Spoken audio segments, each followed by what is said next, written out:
Swimming pool, ilang luxury cars, pati nga lagusan o tunnel. Ilan lang yan sa mga bagong nadiskubri sa patuloy na pagsuyod sa isang munoy Pogo Scam Hub sa Tarlac.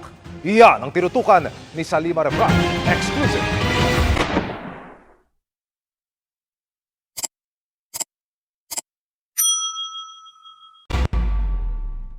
Mula Himpapawid, kita ang lawak at laki ng Zunyo One Technology, ang Pogo Hub na niraid ng mga otoridad sa Bamban Tarlac noong isang linggo. Bukod sa office buildings at dormitories, may kumpulan rin ng villas na para raw sa matataas na opisyal at bisita. May Olympic-size swimming pool pa nga sa gitna. At bukod sa alegasyong mga scam, human trafficking at illegal detention, may tinatago pa palang sikreto ang compound. May network na mga tunnel sa ilalim ng mga villa. Posible kasi na yung mga nakatakas ay dumaan po sa mga underground tunnels na yan. Then meron kasi mga open na mga gates doon sa iba pang tunnels. Pwedeng doon sila nagtakasan. Sa loob ng villas, makikita ang mga marangyang muebles at mamahaling mga gamit. May mga vaults sa mga kwarto. Sa labas, nakaparada ang sari-saring SUV at luxury cars. Ang compound, nasa likod lang ng mismong munisipyo ng Bamban. Lahat po ng POGO, lahat ng IGL, Internet Gaming License Operators, kinakailangan po magkaroon yan ng letter of no objection galing sa City Council. Dapat bago nag-release ng lono yung munisipyo, dinoble check nila ng, hindi lang double, I think triple, for quadruple check. Kasi ngayon nga, nakita natin yung mga ebidensya ng scamming dito sa loob. Nag-iimbestiga na rin ng Department of Justice. Pero bago pa ang raid ngayong Marso, sinalakay na rin ang compound noong February 2023 laso umano'y cryptocurrency scam. Pero sa Hongsheng Gaming Technology pa nakapangalan ang lisensya ng Pogo. 2020 nang payagan ng munisipyo ng Bamban ang pagtatayo ng amusement at gaming hub. Bantay sarado naman ang puwersa ng PNP ang compound habang nagpapatuloy ang pagsuyod sa mga gusali. Ang mga dayuhang nahuli sa Pogo Hub, inilipat na ng Pasay City. Yung father ko po, retired na po. And yung nanay ninyo? Hindi ko po nakasama po yung nanay ko kung lumaki po. Noon, ano po yung trabaho ng inyong ama? Negosyante po, Your Honor. Negosyante sa hog racing din or sa Pogo or sa iba pa? Hog racing po. Hindi po kami involved in any Pogo operation po, Your Honor. Matagal na po ba kayong may kaya mula sa panahon ng ama ninyo? Or self-made po kayo, ma'am? May konting kaya po yung magulang po at nagsikap din po ako, Your Honor. Saan po galing yung sinasabi niyong konting kaya? At bukod sa hog racing, bago nun, at bago ng Baofu, saan po kayo nagsikap? Your Honor, nagtatrabaho po ako sa farm. Nag-aalaga po ako ng baboy. Nagpapalaki po ako, nagpapakain. Nagpapapanganak po ako ng baboy po. Sa farming po talaga kami, Your Honor. Napag-alaman din po namin na delayed yung inyong registration of birth. Ilang taon na po kayo nung na-register yung inyong birth? Your Honor, hindi ko pa lang po siya masyado maalala po ngayon. Okay lang, check ko po. Oo, please, Pasensya. please inform us during the hearing. At bakit po na-delay yung pag-register ng birth nyo? Your Honor, i-check ko po. Tapos, balikan ko po kayo. Opo. Sa pagkaalam po kasi namin, and I would request yung confirmation ninyo during the hearing, 17 years old na po kayo nung i-register yung inyong birth. So if you can confirm that during the hearing, tingin ko may halaga malaman bakit, kung tama yung impormasyon namin, bakit at 17 pa lamang ni-register yung birth ninyo. At saan pala po kayo ipinanganak? Sa ospital ba? Sa bahay ba? Sa lying-in clinic ba? Your Honor, ang sinabi po sa akin sa bahay po. Sa bahay. Saan po yung bahay ninyo nung ipinanganak kayo? Hindi ko na po, Your Honor, hindi ko na po alam. Opo. Saan po kayo nagtapos ng elementary? Homeschool po ako, Your Honor. Kasi salo po kami ng farm. Anong taon po kayo nagtapos sa homeschooling sa elementary? Your Honor, dire-diretso po. Bandang anong taon natapos po yung grade 7 sa homeschooling? Your Honor, tutorial po kasing ginawa po sa akin. Salo po kasi kami ng farm nakatira po. Actually, Mayor, familiar po ako sa homeschooling dahil yung isang anak ko rin, yung huling 2 taon niya sa high school, Opo. for health reasons, sinomeschool ko po siya. And meron po kaming homeschool provider noon. Sino po yung naging homeschool provider ninyo? Your Honor, yung nag-homeschool po sa akin, teacher lang po. Pati po yung mga homeschool teachers, kailangan license sila or meron pa rin silang homeschool provider. And in fact, by the definition of homeschooling, ang magulang ang nag-homeschool. So teacher nyo po ba o yung ama ninyo ang nag-homeschool sa inyo? Meron din po akong teacher po, Your Honor. So saang homeschool provider naka-connect yung teacher ninyo? Your Honor, hindi ko na po maalala po yung pangalan po. Ang maalala ko lang po yung pangalan po ng teacher ko po. If you could submit to the committee yung pangalan ng teacher ninyo, and during the hearing, ma-recall pa rin at masabi sa amin sino yung homeschool provider ninyo. Opo. Your Honor, ang teacher ko po si Teacher Rubilin. Teacher Rubilian. Opo. Pagkatapos ng homeschooling, kung nakuha po yung grades nyo sa homeschool provider, tulad nung ginawa namin nung aking anak, para makapag-high school naman siya, saan naman po kayo nag-high school? Your Honor, dire-diretso po, tuloy-tuloy, hindi na po ako nakapag-high school at college po. Dire-diretso saan po, Mayor? Tutorial po yung ginawa po sa amin kasi nasa loob po kami ng farm. So tutorial po sa high school. Opo, dire-diretso na po. At paano po yung college ninyo? Hindi po ako nakapag-college po. Okay, pero nagtapos kayo ng high school. Ang binigay lang po sa amin po na pinaka-libro po is si Teacher Rubilin na po. Kung maalala ko po, wala rin po kasi siyang grades. Andun lang po siya sa amin everyday po, na after po ng work, siya po yung nagtuturo po sa akin. Kinilala ba ng DepEd yung pagtapos nyo sa high school sa pag-tutor ni Teacher Rubilin? Your Honor, hindi ko po alam. Ever since po, si Teacher Rubilin lang po yung nagturo po sa akin. Pero nung nagtapos kayo sa high school, may diploma kayo? Wala po. Or ano pong dokumento na hawak ninyo bilang katibayan ninyo na like any learner na may karapatan na may, kung hindi diploma, dokumentong formal na nagsasabing na comply po ninyo na earn nyo yung competencies sa high school? Your Honor, wala po akong malala po na mayroon pong any records po.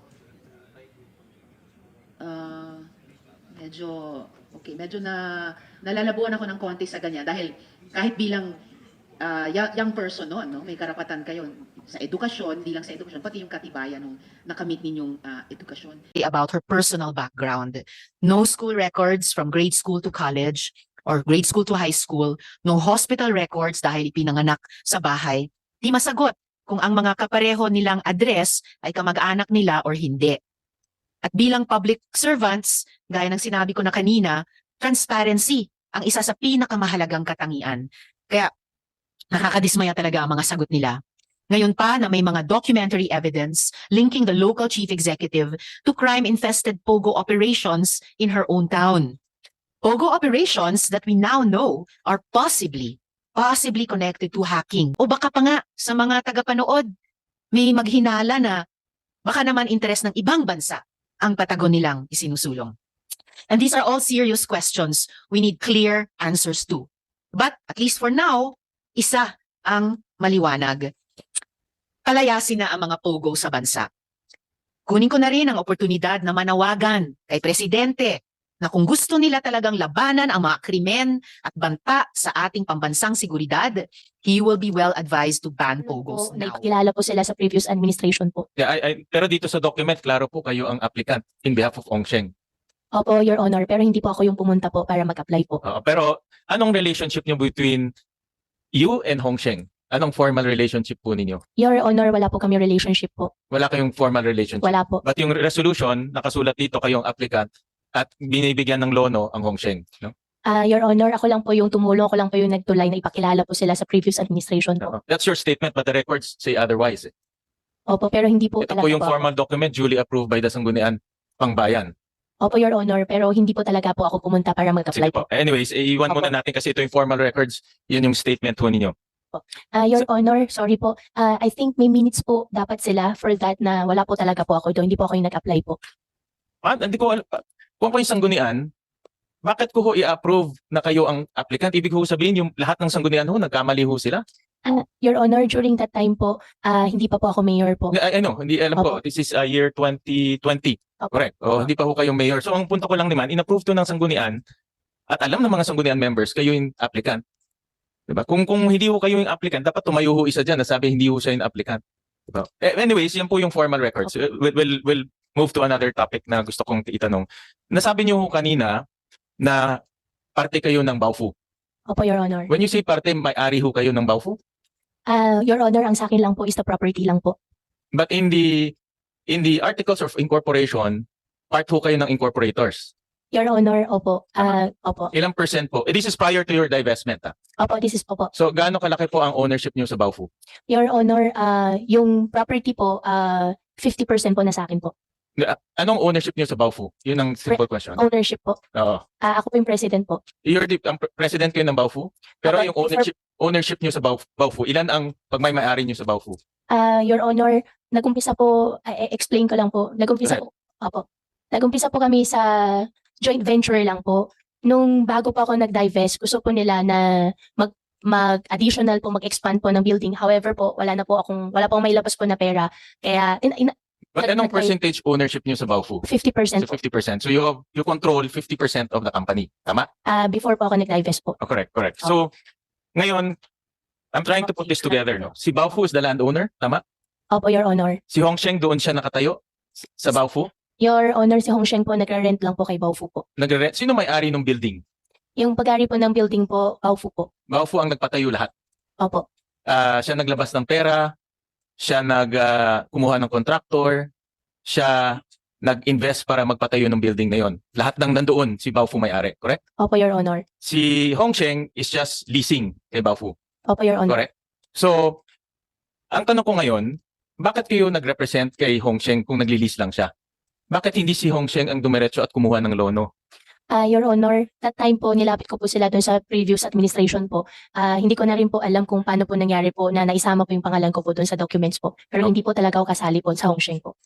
Kasi marami dito sa resolution, talagang pangalan nyo. In fact, in the resolution towards the end, nakasulat application of Miss Alice Go. Your Honor, Throughout the document, puro Alice yan. Ito. Throughout the document. So, ang punto ko, kung less or less ang relationship, paano kayo ang naging representative ng Hongsheng? Your Honor, tinulungan ko lang po si Hongsheng po na ilapit po doon sa previous po na administration po at para po doon sa letter of no objection po nila. So, babalik ako kay Baofu. Opo. So, you're saying ngayon, nung kayo po ay 50% owner ng Baofu, lahat ng ipinatayo doon, can we show the buildings? Kanina, Madam Chair, with your indulgence and permission. Yes, of course, Senator. Oo.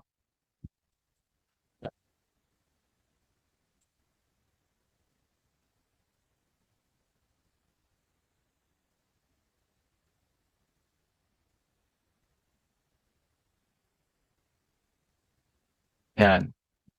Yan. So lahat ho to. Lahat ng building na yan. The mall, the villa, the apartment buildings, the offices, pinatayo to lahat ng Baofu. Your Honor, before po ako nag-divest po, hindi pa po siya ganun karami po. So nung nag-divest nung 2022 before, no? Siya rin nagpatayo niyan. Ano yung mga nakatayo dito 2022 and before? Wala pa po yung mga villa po eh.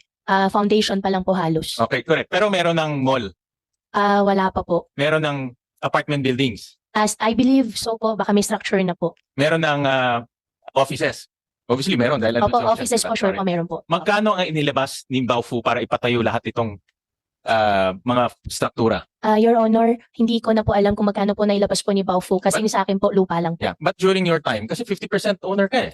Diba? You're supplied with the financial statements. You're supplied with the annual reports. So dapat alam mo kung magkano linalabas ng kumpanya, di ba? Opo, Your Honor, ang naging usapan lang po namin dyan, isa akin po yung lupa. Sila na po nagpatayo po. So hindi kayo hindi ka humingi ng annual reports or anything? Hindi na po, Your Honor. Okay, magkano ang, di ba may lessor lessee relationship? Magkano ang upa? Your Honor, bago po, after ko po nag-divest po, hindi ko na po Yeah, before. Before po, Your Honor, hindi ko rin po alam po. But you're a 50% owner. Opo, sa akin lang po kasi yung lupa po. Yeah, tama nga. Sa yung lupa, pero 50% owner ka ng kumpanya, nakikita sa upa, Opo, tama? opo. Na maglalabas ng pera para ipatayo yon dahil kailangan nyo kumita, magkano yung upa? Your Honor, hindi po ako naglabas po ng pera po, kaya yung upa po, hindi rin po siya nakarating po sa akin. So wala ka nakukuha. Wala po, So Your linagay mo Honor. yung lupa pero wala ka. How do you get your money back? Kung how do you get your return on investment? After ko po mag-divest po, binayaran po nila sa akin po yung lupa po. Hindi, pero nung una, ano yung usapan nyo nung una? I'm talking about before the divestment. Bago po ako nag-divest po, Your Honor, wala pa po. Kasi nag-divest po ako 2021 po. Wala pang kita. Wala pa po. Wala rin po sila minibigay po sa akin. Anong usapan nyo kung paano kakikita sa lease nila? Anong usapan nyo? As 50% owner, you have to remember 50% owner ka. Opo. Lahat ng kita nila papasok sa'yo kalahati. So anong usapan nyo? Ang usapan po namin nung una po, Your Honor, magpapasok pa po ako ng pera. However po, hindi po ako nakapagpasok po ng pera. Kaya binenta ko na lang po yung lupa po sa kanila. Pero wala kayong, ano yung usapan nyo doon sa, kasi nagli-lease di ba? Magkano yung lease rate? Magkano kikitain every month? Magkano kikitain every year? How Opo. much are those? Your Honor, nag-umpisa po yan mixed use. Ang usapan po kasi talaga namin siya nung unang-una po, mixed use po na development. Hindi po siya talaga pogo. Tapos po, nung after po, na lumaki na po yon at wala rin naman po akong pera na pwede po invest po dyan, nag-divest na po ako. Oo, but prior to your divestment, magkano dapat ang kikitain mo? Sa Dito sa project na ito. sa entire project po. Yeah. Your Honor, bago po ako po nag-divest, wala po kaming definite po na computation po. Okay. So naglagay ka ng lupa, kalahati sa'yo yung corporation, pero hindi mo alam magkano kikitain mo. Your Honor, ang contribution ko lang po is po yung lupa. Yeah, I know. Pero Opo. dapat ma-recover mo rin lupa mo, di ba? Kahit pa paano. Opo. Oo. After ko po mag-divest po, Your Honor, binayaran po nila sa akin po yung lupa. Okay. So, ililipat naman ako. Paano mo nakilala itong mga investors, Chinese investors? Nakilala ko po sila, Your Honor, sa Clark po. How did you meet them? May nagpakilala, mayroong anong scenario nung nakilala mo itong mga Opo. Chinese investors? Opo. Your Honor, nakilala ko po sila sa Clark kasi meron po sila mga restaurants po sa loob na po ng Clark. Binibentahan ko po sila supposedly binibentahan ko po sila ng karne po, baboy po. Okay. Doon po kami nag-umpisa na magkakilala po. And then itong tinitignan ko itong mga incorporators, 3 out of the 5 are Chinese. Opo. Marunong ba sila mag-Tagalog? Konti po. Marunong ka mag-Chinese? Konti din po. Okay. And then, Sen. Sherwin, if I may. Actually, Mayor, may impormasyon na fluent daw kayo sa Mandarin. Hindi lang konting marunong. Tama po ba? Marunong po ako sa Mandarin po, Your Honor. Saan po kayo natuto? Natuto ko po sa tatay ko po. Sa tatay nyo? Opo, at saka sa mga nakakausap po. Tsaka self-study na rin po.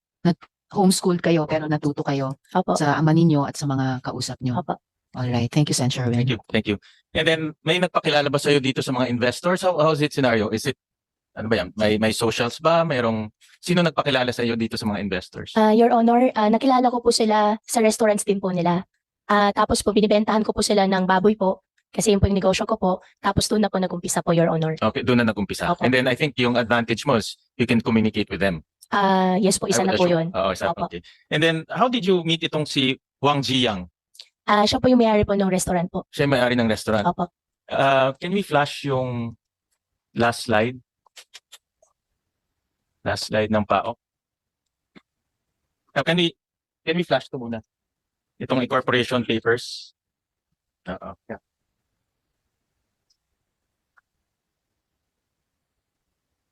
Tinignan ko kasi itong incorporation papers ninyo and then meron isang Wang Jiyang, one of the incorporators na interestingly, Cyprot. And I saw kanina in the presentation ng PAOK, si Wang Jiyang is a fugitive. Now, can we flash that yung sa PAOK? Yan. No? Na sabi rin kanina ni Dr. Casio is also, hawak niya is 4 na passport. Isa dyan is 3 passports. Isa dyan is a Cyprus passport. No? So in other words, yung partner mo is a fugitive. Your Honor, hindi ko po alam na fugitive po siya. Oo. Ngayon ko lang po nakita kanina po sa screen. Okay. But this puts you in direct link and direct business, doing business with a fugitive. Your Honor, hindi ko po alam na fugitive po siya. Okay. And then kanina, sinabi mo na Baofu yung may-ari, nagpatayo lahat. And then we looked at the financial statements of Baofu. Okay, can you flash this? Meron ba tayo? I-flash lang namin. Lumalabas yung kanyang capital is only 1.2 million.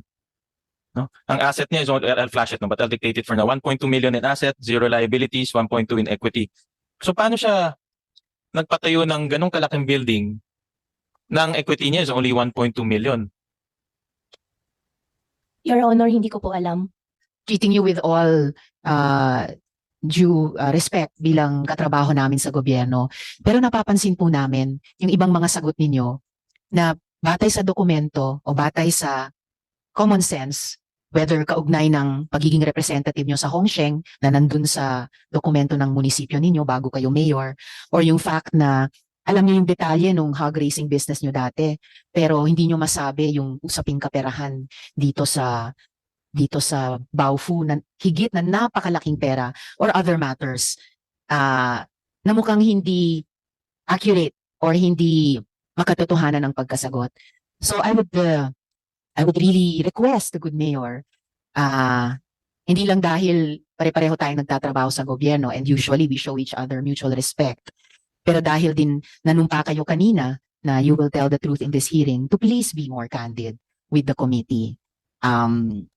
Dahil you know bilang local chief executive na sa ganitong mga pagdinig dito man sa Senado or sa Municipal Council, we expect to tell each other the truth. So pakilang Mayor, no, a bit more candor than you have shown on some of the important questions so far.